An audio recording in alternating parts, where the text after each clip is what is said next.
நான் கவலையோடு சோகத்தோடு இருக்கிறதை என் கர்த்தர் விரும்பவில்லை.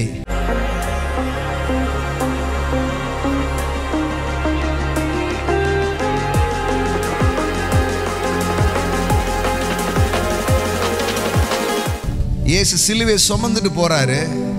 அப்போ ஒரு கூட்டம் அழுது. ஏசு சொன்னாரு, ஸ்டாப்.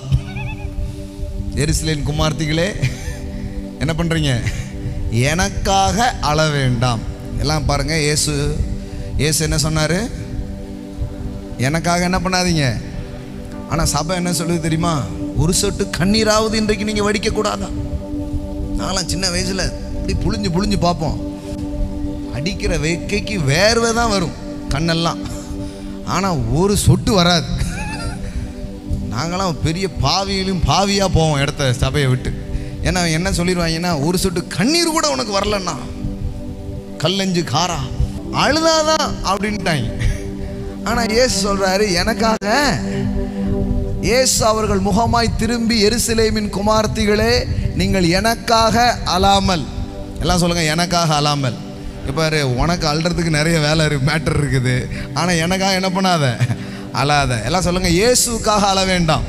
இயேசு எனக்காக நீ அழ வேண்டியதில்லை.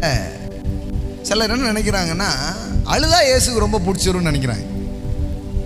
நீங்கள் சொல்லுங்க, உங்கள் பிள்ளை அழுதுகிட்டே இருக்கிறது உங்களுக்கு பிடிக்குமா? அப்படியே அழுதா கூட என்ன பண்ணுவீங்க? எதுக்கு போட்டு அழுதுட்டு அப்படின்னு அதை சிரிக்கிறதுக்கு என்ன உண்டோ அந்த வேலை என்ன பண்ணுவீங்க? செய்வீங்க. ஸோ உங்கள் குழந்தைகளின் முகத்தில் நீங்கள் எதை விரும்பலை? அழுகையோ சோகத்தையோ விரும்பலை. இயேசு சொல்கிறாரு, எனக்காக அழ வேண்டாம். இன்னும் கொஞ்ச நேரத்துக்கு பிறகு சிலுவைக்கு போயிட்டு வருவேன். அப்போ உனக்காகவும் நீ அழ வேண்டாம், உன் பிள்ளைகளுக்காகவும் அழ வேண்டாம். நான் கவலையோடு சோகத்தோடு இருக்கிறதை என் கர்த்தர் விரும்பவில்லை.